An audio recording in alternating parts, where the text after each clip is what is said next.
Hey, I'm Dave Elke. This is Charlie Robinson, and we're here to share some guitar knowledge with you. Some of you may know Charlie, and if not, he's been playing jazz music and country music and every style of music, really. His whole career, he's played probably thousands of gigs. Everything from senior dances to nightclubs to festivals to Road? on the road, you name it. I teach recording arts and music at Butte College here in Chico, Orville, and have been playing in Chico for about 20-ish years, and have been studying with Charlie since I moved here in '93. So, yeah. You still take lessons? When I get a chance. That's what I know. that's what I get, man. You know, I've been messing with this thing for about 80 years. You still practice? I go, yeah, man, more than ever. You know. I told somebody I was coming to take a lesson with you, and they said, "Why? You still take lessons?" Yeah. Like, yeah. Yeah, man. Yeah. Of course. So yeah, and it's also fun.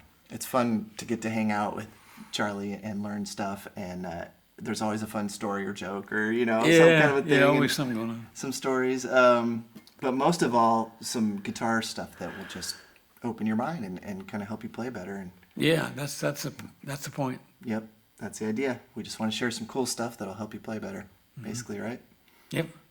Anything to add to that? Well, all the stuff that we're doing here, man, all this stuff that I know, just from my part of it, it's a collection of old smoky bars, being on the road with no money, playing gigs that you're half scared to death of, and that your nerves jumping out of your brain, you're just, and that kind of stuff. And for me, I like to keep teaching, which I've been doing for 55 years, and I want to try to pass some of that along. Some of the stuff that anybody that's going to play guitar will come across if they haven't come across it yet. Because we all go the same path. It's just in different ways sometimes. A few more bumps for somebody, bumps in the road, but we all go the same path. Were you mostly self-taught, learned by ear, and playing with saxophone players and piano players and just playing music with people? I started Books or... Dave, I started playing dances when I was 12. I was playing in old guys that are 60, 65 years old, playing trumpet and stuff. And When did you start playing guitar in bands? 1945. 1945. Yeah. I don't think I've ever asked you this. What made you pick up a guitar? Sound. You heard the guitar I just love somewhere? The sound. Yeah. Where'd you hear it first, or do you remember?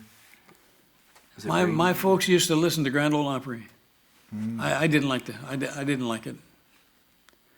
Because there was the guy was in there, man, they were strumming open D. I'm going, oh man. And I can remember that when I was about 6, 7 years old when I started hearing that, And not that there's anything wrong with it, I'm not saying that. But for me, I didn't like it. In fact, Django Reinhardt, I used to, he used to turn me off. So you heard Django, and did you not get it yet, or did it just not sound... to a 12-year-old kid, Yeah. It's not playing. And for me, I always thought I heard the guitar as an orchestra, not as just a single instrument. So as a young kid, you were already wanting to hear more harmonic complexity and all yeah, that stuff. that stuff used to just turn me off.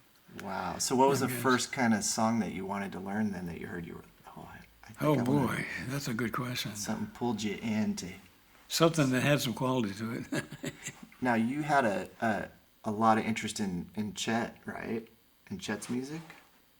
Chet Atkins? I first heard Chet in 1948. Okay. He was about 17 or so. So you were already playing Oh guitar. yeah.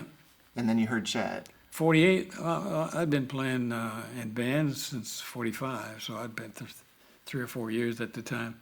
And I was also in a 10-piece Western swing band down in Porterville, California. So Were you listening to like Bob Wills and that kind of stuff? Or? that's what our band was. Uh-huh. 3 fiddles, steel guitar, rhythm, lead, and a full rhythm section.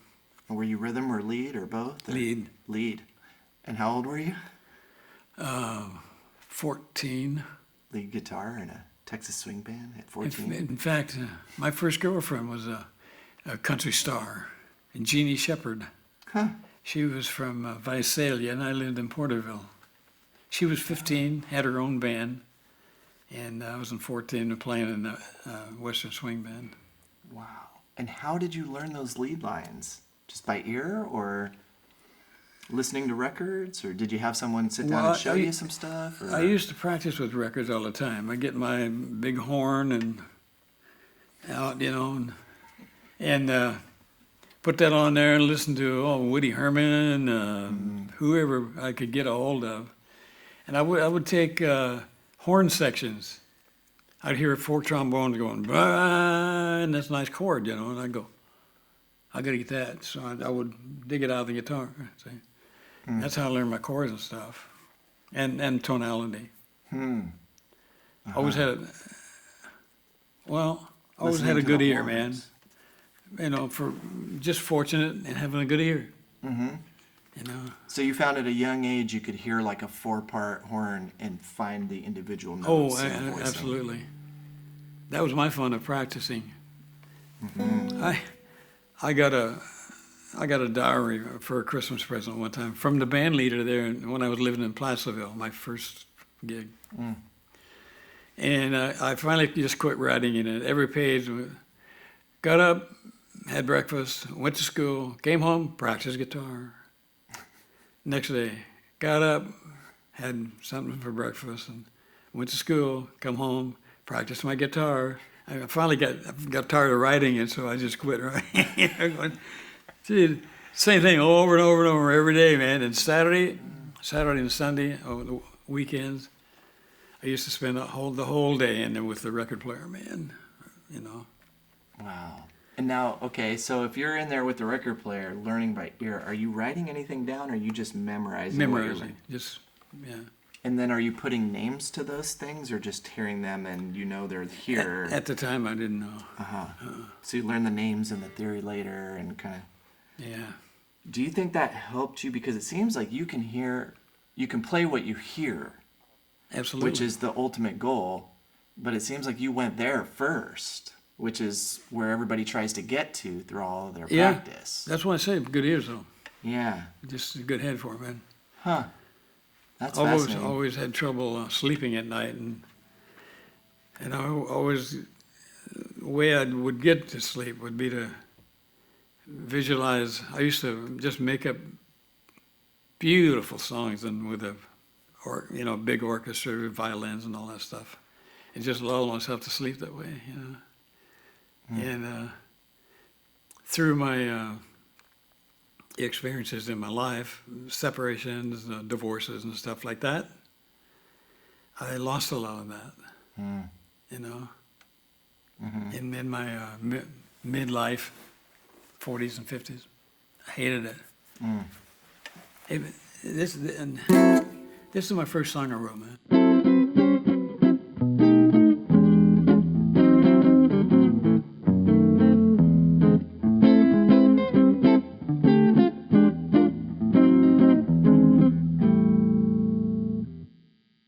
That's the first song you wrote. That's the first song.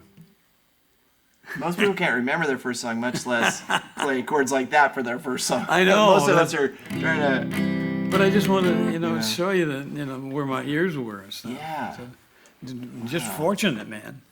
And those were like horn player voicings right there, basically. So you're playing a horn line.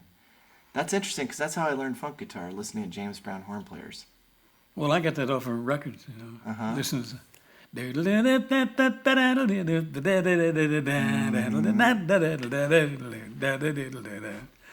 man. That makes sense, though, because you couldn't really hear the guitar in those old recordings. No. In fact, most of them didn't even have guitar. So rather than listening to the piano or the other chord instrument, you were listening to the harmony of the horns. Well, that was the tasty stuff. Yeah. I thought. Yeah. That's where all the color is. Yeah. Yeah. That's interesting.